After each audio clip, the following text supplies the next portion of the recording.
Assalamualaikum warahmatullahi taala wabarakatuh. Apa khabar semua rakan-rakan di alam maya? Syukur kepada Allah Subhanahu Wa Taala kerana pada pagi ini kita masih dipanjangkan umur, dimurahkan rezeki untuk hidup di muka bumi ini. Dan kita sekarang berada pada satu fasa yang menyulitkan kita semua, yang mana seluruh dunia sedang menghadapi satu wabak pandemik coronavirus yang mana hampir seluruh dunia takut kepada bencana ini, yang mana seluruh dunia pada hari ini lebih kurang 1 juta lebih telah menjadi mangsa kepada coronavirus. Dan di negara kita pun sudah hampir 4,987 orang yang menghadapi sakit coronavirus ini, dan kematian sudah mencapai 82 orang. Yang bermaknanya semua kita berada dalam keadaan susah. Perdana Menteri susah hati, menteri-menteri susah hati, ketua pengarah kesihatan susah hati, ketua polis negara susah hati, panglima angkatan tentera susah hati, menteri besar susah hati, ketua-ketua kampung susah hati, NGO susah hati, para ibu bapa susah hati, kita susah hati, anak-anak susah hati, semua orang susah hati. Dalam keadaan yang susah ini, kita hendaklah sama-sama bersabar dengan penuh istiqamah di atas kesusahan yang dialami oleh semua orang. Jangan kita merasakan bahawa kita saja yang susah. Kalau kita, ada orang kata bahawa orang kampung saja yang susah. Orang kampung susah cari makan, orang kampung susah keluar mencari rezeki, orang kampung tiada wang. Sebenarnya kita semua berada dalam keadaan kesusahan.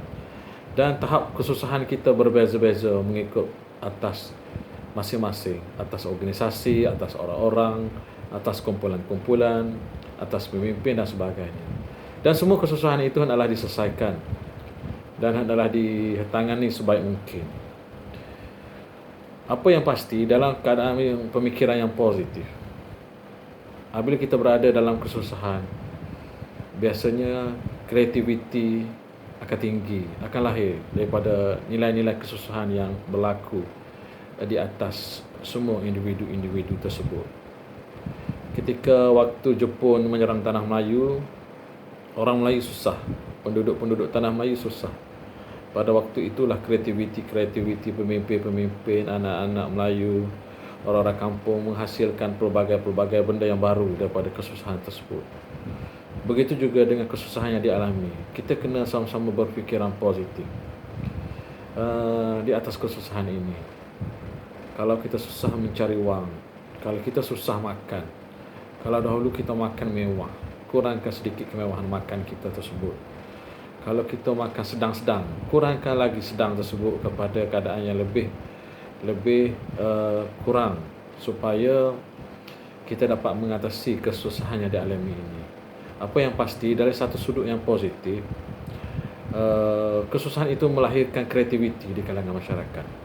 Dan kreativiti ini ada dua, kreativiti positif, kreativiti negatif. Diharapkan dengan kesusahan ini kita menjadi manusia yang kreatif pada perkara yang positif. Kita mencari inisiatif-inisiatif supaya kita dapat melangsungkan hidup kita, survival kita, untuk mengharungi PKP ini dan juga menghadapi coronavirus pandemik ini dalam tempoh yang tidak terlalu lama untuk ditangani. Diharapkan kita semua bersabar, berfikiran positif. Stres, yes, semua orang stres. Saya stres kerana tidak dapat bekerja semaksimal mungkin. Dengan kerja dengan hanya online ini memang bagus, tapi keseronokan dan kepuasan bekerjanya tak sama dengan kita datang sepenuh masa di pejabat dan melaksanakan tugas-tugas hakiki kita. Justru itu, teruskan bersemangat, teruskan survival hidup kita untuk menghadapi pandemik ini. Semua orang susah. Tangani kesusahan ini dengan pemikiran yang positif dan tindakan yang positif. Jangan di musim kesusahan ini kreativiti yang muncul di kalangan kita ialah kreativiti yang negatif. Melakukan perkara-perkara yang tidak sepatutnya sehingga kita melanggar undang-undang, sehingga kan kita tertangkap melakukan kesalahan-kesalahan ketika musim PKP ini. Justru itulah pesanan daripada saya. Selamat mengharungi PKP fasa yang ketiga. InsyaAllah kita semua akan dapat menanganinya dengan baik, dengan kreatif sekali dan sabar atas kesusahan yang kita semua alami ini. Assalamualaikum warahmatullahi wabarakatuh. Stay home, stay safe. Assalamualaikum.